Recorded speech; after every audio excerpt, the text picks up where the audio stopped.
सहकार के संतुष्टि की कार्यशाला पर वन मंत्री केदार कश्यप ने कहा है कि पहले जो स्थिति थी अब सहकारिता को विशेष तौर पे हमारे देश के गृह मंत्री ने फोकस किया है और हम सबका दायित्व बनता है कि सहकारिता का कार्यक्षेत्र को बढ़ाएं और जिससे लोगों को तैयार भी करें। और इस दौरान केदार कश्यप ने आगे कहा है कि गृह मंत्री ने कहा है कि हम केवल धान खरीदी तक सीमित ना रहें, हमारा मत्स्य पालन हो और डेयरी उद्योग हो, लघु एप्स डिसीज से भी हम अपने आप को साबित करें।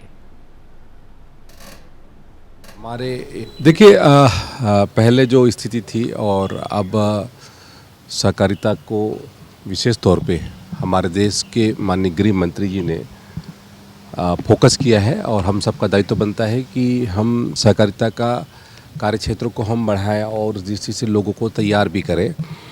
अभी जैसे कि माननीय गृह मंत्री जी ने कहा है कि केवल हम धान खरीदी तक सीमित न रहें, हमारा मत्स्य पालन हो, डेयरी उद्योग हो या लघु और उपज की दृष्टि से भी हम अपने आप को साबित करें।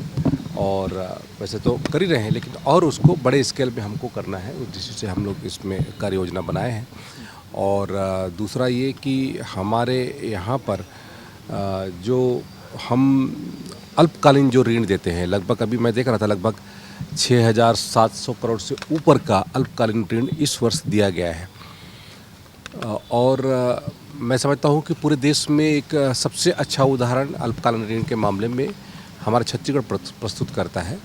और इस दृष्टि से हम और क्या अच्छा हो सकता है इन पर हम आज चर्चा करेंगे। उसके साथ साथ हमारे इस वर्ष का जो नया लक्ष्य है 500 हम नए पैक्स का निर्माण हम करेंगे, स्थापित करेंगे पूरे प्रदेश में।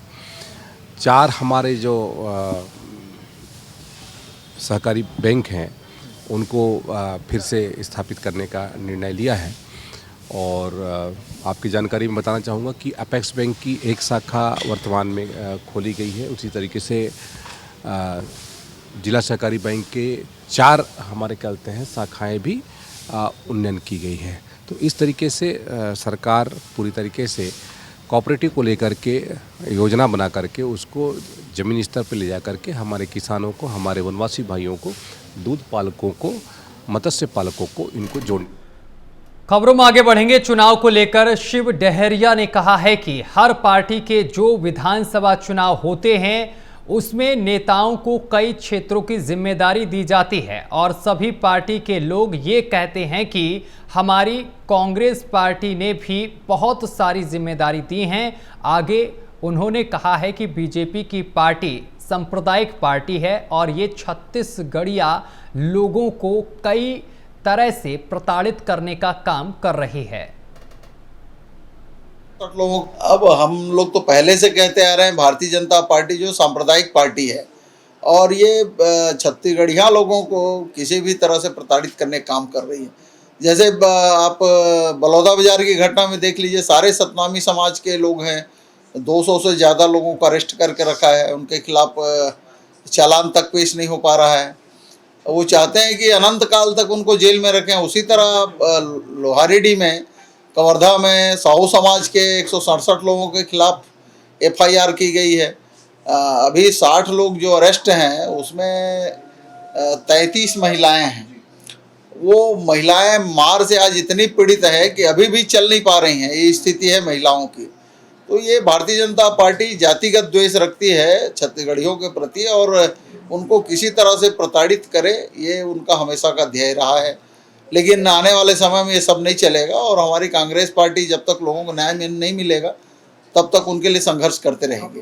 अब हम लोग खबरों में आगे बढ़ेंगे। सेल्फ प्रोटेक्शन इनिशिएटिव चैंपियनशिप में उप मुख्यमंत्री अरुण साव मुख्य अतिथि के तौर पर शामिल हुए हैं। इस दौरान उन्होंने एयर पिस्टल और राइफल से सटीक निशाना साधा। वहीं पत्रकारों को संबोधित करते हुए साव ने कहा है कि जीवन में प्रत्येक व्यक्ति को रोजाना कम से कम 1 घंटा कूद के लिए जरूर निकालना चाहिए और इसके साथ ही उन्होंने कहा है कि शारीरिक रूप से फिट रहने के लिए कोई ना कोई खेल जीवन में होना चाहिए।